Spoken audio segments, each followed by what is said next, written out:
Welcome to our third episode of Talent Leaders. With Talent Leaders, we bring in specialists and experts from within the talent arena, talking about everything talent from recruiting, employee retention, engagement, and to bring us some advice and help us in these trying times.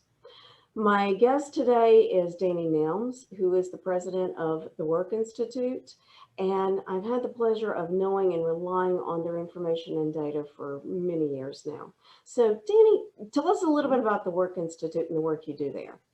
Absolutely. Well, first of all, Janet, thanks so much for having me today. I'm excited to talk to your listeners, and obviously this is a topic that is so relevant today. We're going to talk a lot about employee retention, and it's just a big issue. So, the Work Institute's been around for 20 years. We talk about ourselves as a workforce research and consulting firm, and that workforce research really centers around the employee experience. So everything from exit interviews to stay interviews to engagement studies, really giving employees an opportunity to talk to us about their experience at a company.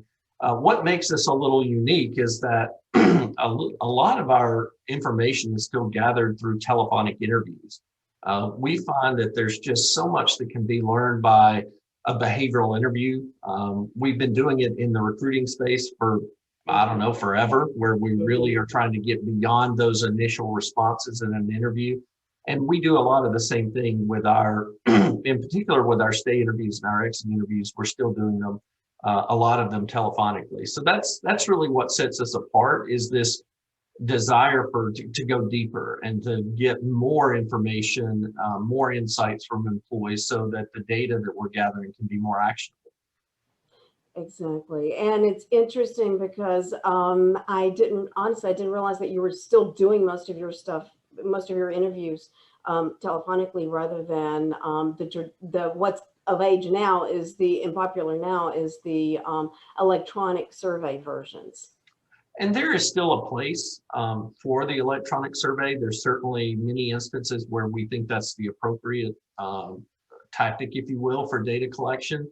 But there are those instances, and again, I go back to the exit and stay interview, where it's just hard to get all of the information that's going to be helpful to act on it when you're just sending out an electronic survey.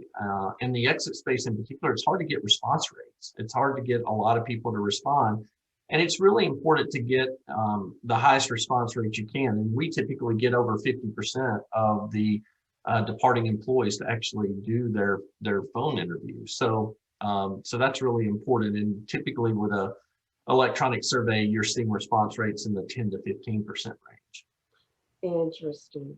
Mm-hmm. Well, I know one tool that you produce each year is the retention report. Mm-hmm. I've gotten this you've done it for what, 5 years now? I've gotten it every year, and it's just chock full of valuable information. Tell me a little bit about that. So this came about, first year was 2017, and we didn't know then that it would be an annual event, but it became such a popular published report. I mean, it's been picked up by the Wall Street Journal and Bloomberg and CNN and USA Today and so many people, not unlike yourself, and we have a lot of consultants that download it, is that it's just become that go-to data source for what's going on in the employee retention space in the US. And basically what we're doing is taking the anywhere from 30 to 40,000 exit interviews that we do for, well over 100 companies across the US. And they really have a nice cross section of industries and all types of employees. It's about 50-50 exempt versus non-exempt. So we've got a really good cross section. A little bit skewed towards companies with more than, say, 500 employees. So I always do reveal that. But I don't think that ultimately the data is that different for smaller companies, to be honest with you.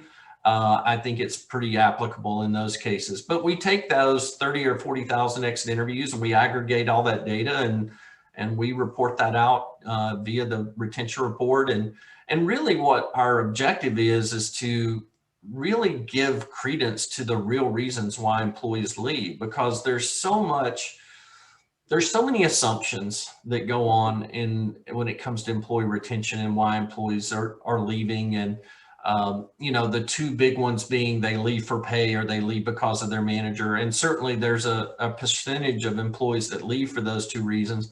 But that's actually not the number one reason why people leave. And so we just think it's so important that companies really realize the various reasons why employees leave, and make sure that they understand that they may be looking at it incorrectly by just applying best practices without gathering the data. Right. And we all know the last year and a half has been totally unprecedented. It's da da da da. What was different in the report for 2020? What surprised you the most? Well, I don't know that it was really surprising, but what we did a little different in this report is that we really felt like each quarter represented its own set of challenges for employers. So if you take first quarter of last year, things were pretty normal, right? It wasn't until the latter part of March when the pandemic began to really take hold, and we started to see the realities of what a global pandemic could cause in the workplace. And then obviously the second quarter was very heavy around pandemic issues. Obviously everybody having to go into remote work environments, or essential workers that in many cases were being overworked. Everything from home delivery services to obviously our healthcare workers, which were fantastic during the entire pandemic. In the third quarter, you got a little bit of normalcy coming back, but then we had some of the social justice issues, if you recall, that were really starting to be talked about and being reacted to across the U.S. And then in the fourth quarter, it started to rebound, but what we saw was a lot of people deciding not to return to the workforce. We saw an enormous amount of retirements in the fourth quarter. So we looked at them each quarter independently, and I don't think there would be any huge surprises. For example, leaving for health and family reasons was basically the number one reason why people left in the second quarter. People just felt like they couldn't be exposed to the virus if they were being required to as an essential worker, or they had family members who had potentially suppressed immunization cases. Or we had the school issue where, school children were required to be at home, and that was causing some of those issues as well. So that really was the big thing that we saw during the second quarter. It's a little disappointing that it appeared that some of the minority groups were more impacted by this than whites. And so that's obviously concerning and something that we've alerted companies about and trying to pay closer attention to that. Obviously on the heels then in the second and third quarter with a lot of attention around diversity and inclusion and equity issues. That's something that we wanted to bring to the forefront. But that was a little surprising. The other thing, excuse me, Janet, the other thing that was really surprising, and we have a lot of debate still going on, and we've got some additional research that we're getting ready to tackle. We also get ratings on things like the organization as an employer, the manager, the team, and the job itself. And these are core driver questions that we ask in exit interviews. And what I was surprised is that the manager ratings and the organization as an employer ratings went up last year compared to the two previous years. And that, Janet, was the biggest surprise for me. I would have bet, a good sum of money that with all of the turmoil related to the pandemic, that manager ratings would go down, that employees would be disappointed with their employer, and the opposite was true. Now, there are two theories going. One would be that employers stepped up. They began communicating unlike we've ever seen communication in the past. They were becoming more flexible with, work from home situations and flexible scheduling. Managers, in fact, I read an article just today that said that these check-in meetings that managers are doing are potentially getting almost overdone at this point. But I think you had a lot more accessibility to your manager in some cases. Now, there's another theory that one of my colleagues keeps throwing out there, that maybe it was more out of sight, out of mind, that I finally got to work remotely. So I was not, encumbered by things that my employer was putting in place, and my manager was kind of out of my hair, if you will. I don't know which theory to believe. We actually collect data on why employees rate those questions the way they do, and we're getting ready to tackle some research here in the next month or two around what those reasons really tell us. It was just more than we could tackle in the initial retention report. And here's my question. Here's what's so interesting, because now that we've heard so much hype, especially here in the last few months, about the Great Resignation. Everybody's leaving. April, we had, what, 4 million resignations in April, and I think May was what, 3.75. Yeah. The most ads on the internet. There was over 9 million postings on the internet. And so what happened? Why? If they were so pleased with their employers in the fourth quarter, why are they now? What is your take on the Great Resignation?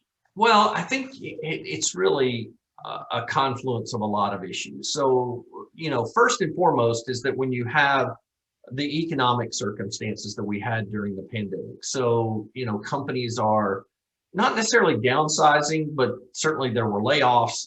Certainly, especially in things like the hospitality industry had to really scale back their operations significantly.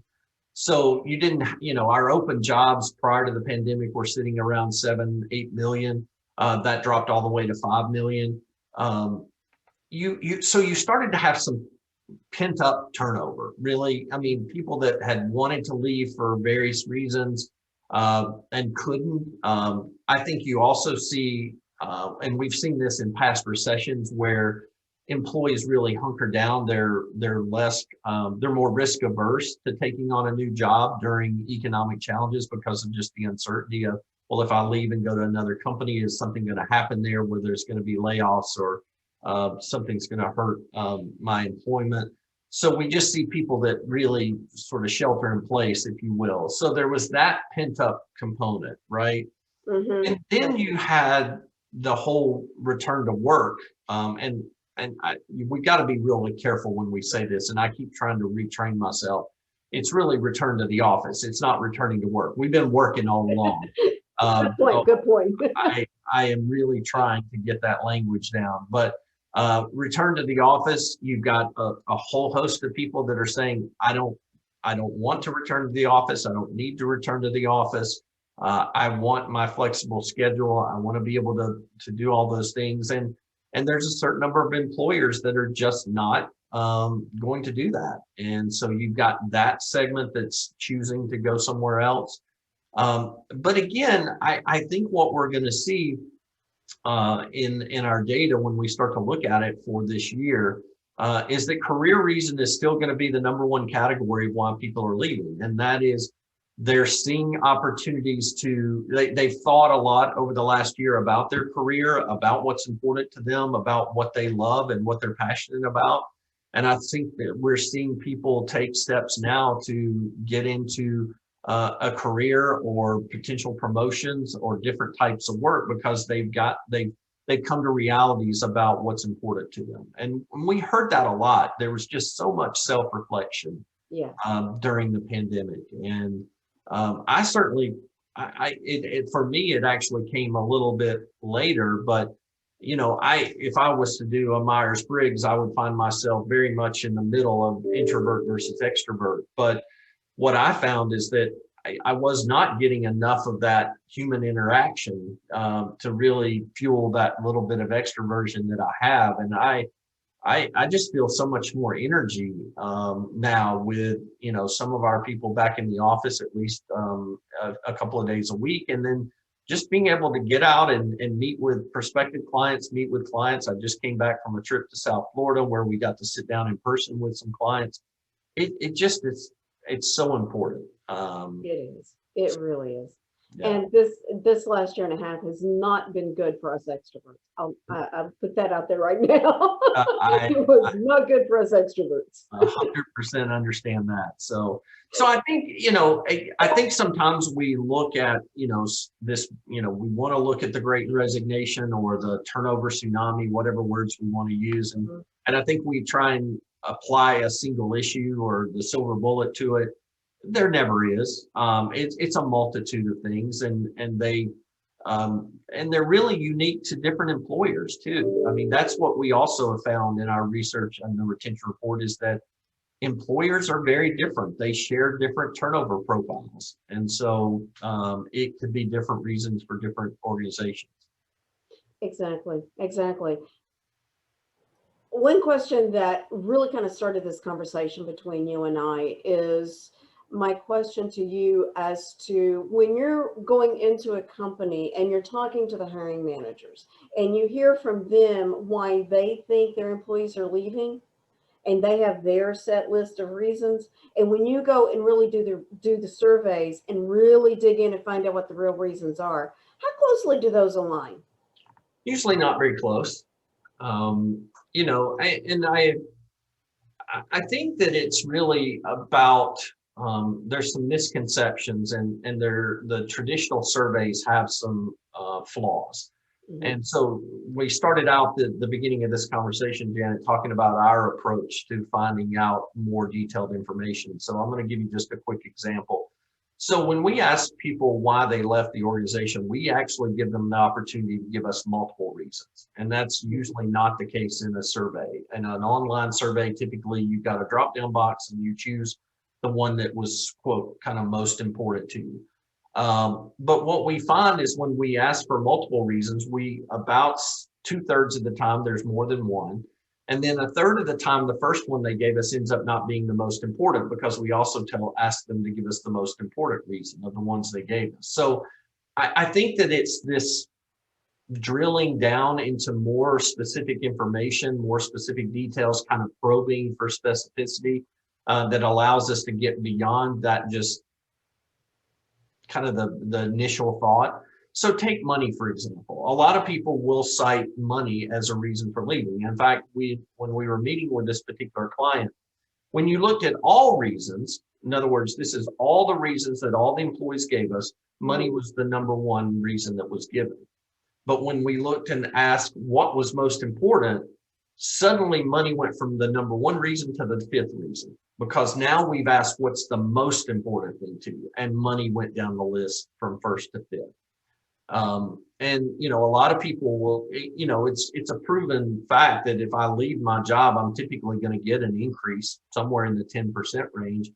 But generally, there's something behind that. There is you don't pay me enough to put up with X, and it's either a bad schedule or a poor manager, or I just don't see my career developing in the direction that I want it to. I mean, there's a whole host of things that can be at play. I'm looking at some data for a company right now where they've really got some team member issues. They've got some team member unsettledness, for lack of a better word.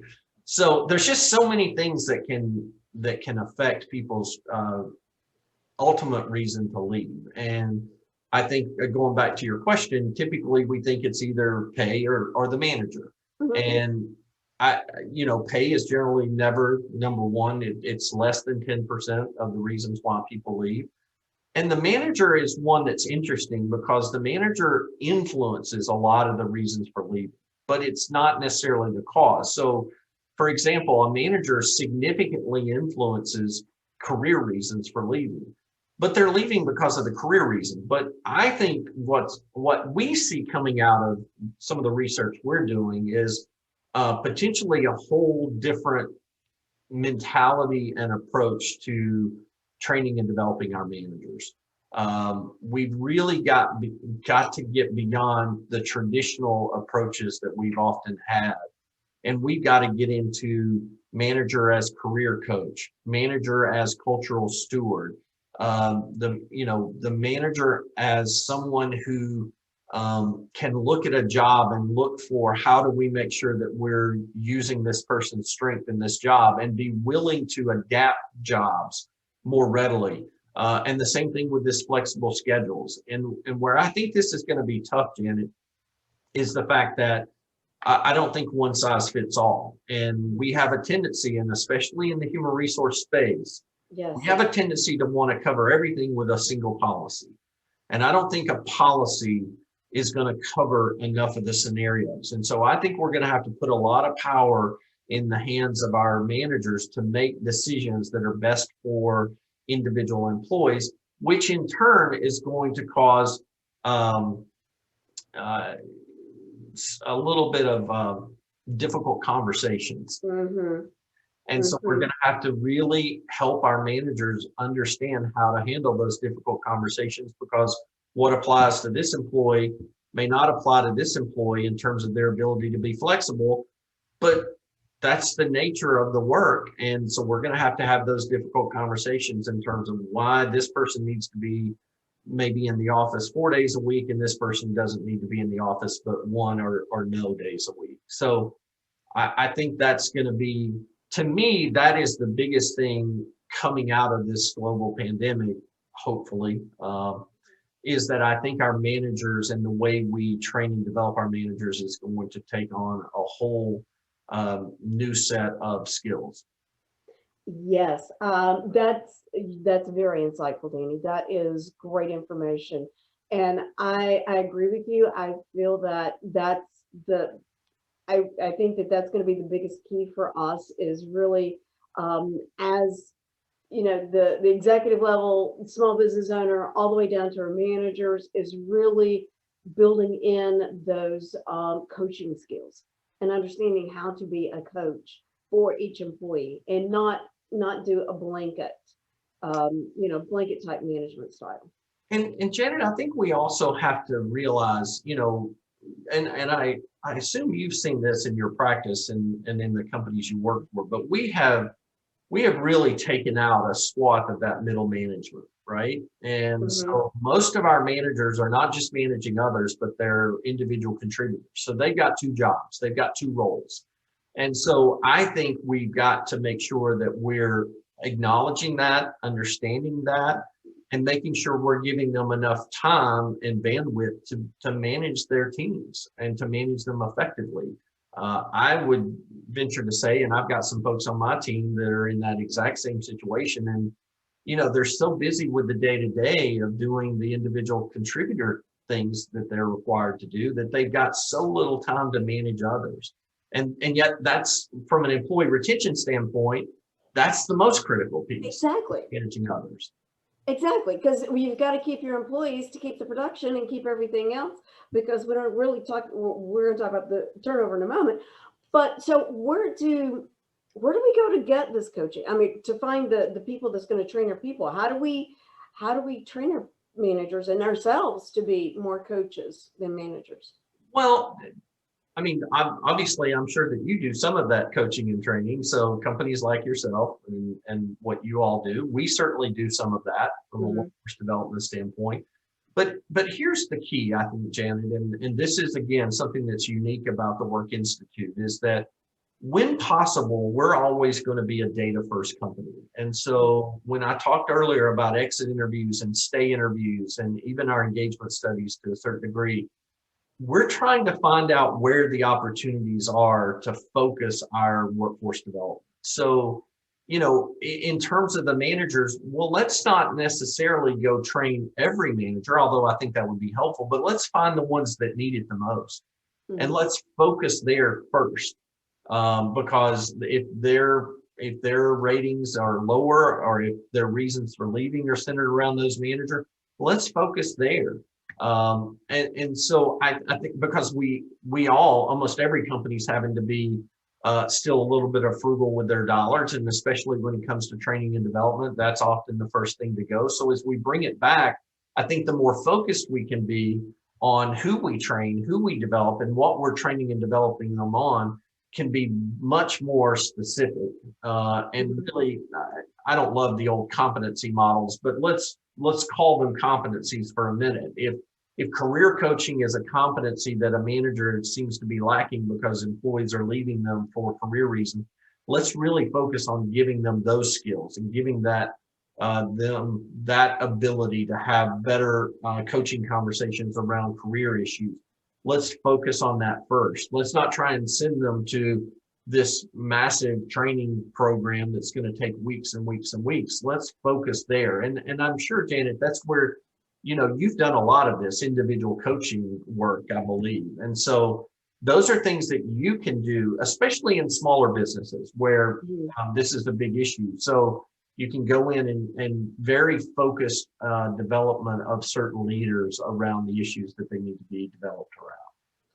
You brought up something just a moment ago, talking about the cost of the training and development and bringing experts in to do the coaching and developing of your team and yourself as a business owner.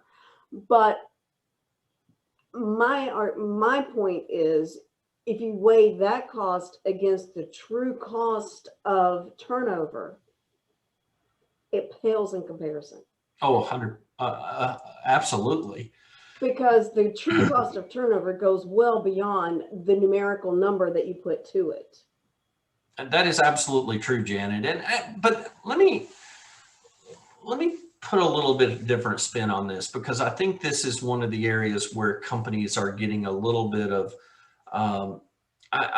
bad advice. Maybe is too strong a word, but when you look at some of the leaders in our industry, when you look at SHRM, for example, and I'm a member of SHRM, I've been a member of SHRM for my entire career, but they're talking about cost of turnover being 1-time salary or 1.5-time salary, sometimes 2-time salary. And that's certainly true in some instances, but where I like to focus is really looking at the hard cost. There are lots of soft costs, the loss of knowledge, the time it takes for managers to interview people, and all those things are the loss of productivity. It's not that they aren't real, but just think of those hard costs of how many recruiters I have to have, how many background checks I'm doing, how much credentialing am I having to do, how much am I paying for outside recruiters? We use 33% of base pay as our cost to turnover, which is a much smaller number than most of our competitors are using. But then we actually identify 11% of of their salary as being the hard cost. And the reality is that when you look at even 11% of someone's salary, and especially if you're in a little bit larger company, your statement is still true, that even using that number as my cost of turnover, it pales in comparison to the investment I'm making in training and development. But I think what that does is it allows us to get better alignment with the financial team, because I see a lot of CFOs who resist the 1-time salary, saying, okay, great, but show me how I can drop that to the bottom line, right? That 11% absolutely is impacting the bottom line. Absolutely. Good point. One other question, and then we'll wrap this up. What are, other than coaching and the manager team, are there any other real actionable efforts and steps that employers and managers can take to help understand and actually take that data and apply it and work with their folks? So Janet, I'm gonna answer this question, and I hope this is specific enough for you. But what we see in most companies when it comes to improving employee retention is that the biggest challenge is focus and discipline. They just don't have the internal fortitude in a lot of cases to provide that focused attention that needs to be there, the discipline to follow up on the actions that are being put into place. And these actions in a lot of cases, Janet, they're not big things. A colleague of mine uses a great example. We worked with a dialysis organization for years, and a dialysis clinic is, they're scattered all over the country. The average number of headcount in a dialysis clinic is about 20 to 30 people. Scheduling was a huge issue, and one of the big reasons why people were leaving. And we might go into into one of those clinics, and they would say, well, the schedule doesn't get put out till Friday for a Sunday beginning of the work week. And I can't arrange my life around a schedule that's ever changing based on having basically a 2-day notice. And we would find that if they would just step back and start announcing the schedule on Tuesday for the following week, that would make a significant difference. And so sometimes it's those little things, but you have to stay on them, because we would follow up in 2 weeks, and we'd follow up in another 2 weeks and say, okay, have you started posting the schedule earlier? And they'd say, well, not yet, but I'm going to do it next. Okay, well, let's do it. And it's that going back and holding them accountable to those actions that they committed to, which again, didn't even cost any money. There was no money involved. There was just a slight change in behavior. And we see those kinds of things all the time. But it's really about that working local. So working at the department level or the location level, we call it kind of the lowest denominator that we can get to. And then working with them around being focused and being disciplined and being accountable to the actions that are recommended. In our case, many times, Janet, those are data-driven actions because we've seen the data. But we work with some companies, especially smaller companies, and there's just things that we inherently know are going to improve retention. But you still have to have that same focus and that same attention to making sure that the actions are put into place. Right. And my point is, the first thing you have to do is really ask and find out what those issues are, just like that scheduling issue you just referenced. If you don't know, then you don't know how to fix it. But really, it's understanding it and then and then put a plan in place to fix it. And again, we talk a lot of times in the exit interview space, we're talking about larger companies. And again, we use stay interviews very effectively in smaller companies. So 50 employees, 75, 100 people, those stay interviews, because one of the questions we ask is, in what time frame would you be considering leaving the company? And some people will say in the next 4 to 12 months. And then we say, well, why would you consider leaving? And so that actually gives us insight as to the turnover risk. And so we can attack those reasons specifically. So there's so many different research tools that we can use. Sometimes when it's early stage turnover, we use some onboarding interviews because we want to find out more about that early stage experience. So every situation is just a little bit different. And one of the beauties, I think, of Work Institute is that I call us a boutique firm, but we play big. I mean, we've always had, some really nice name brand clients that we worked with that most people would know as soon as I mentioned them. But it allows us to really target very specific tactics for the different companies we work with. And we're not just a cookie cutter solution company that says, here's what we're going to do and here's what we do in every situation. So I think that's, again, what makes us different and makes us really valuable to the clients we work with. Awesome. Danny, thank you so much for joining me today. This has been a real pleasure, and I think we talked about a lot of great topics today. We did. Boy, time sure flies when you're talking about things you're passionate about, doesn't it? Oh, I know. It really does. So, again, thank you. I hope your listeners enjoyed the conversation. Thank you again so much for having me today, and I look forward to us following up and talking more. Absolutely. Oh, and I do want to mention that we will put the link for the retention report, the digital version, in the comments and with all the content that goes around this. Absolutely. And if anybody'd like to reach out to me and just have a conversation, don't hesitate to reach out. Love to talk. Okay, great. Thanks so much, Jeannie. Have a great day, Janet.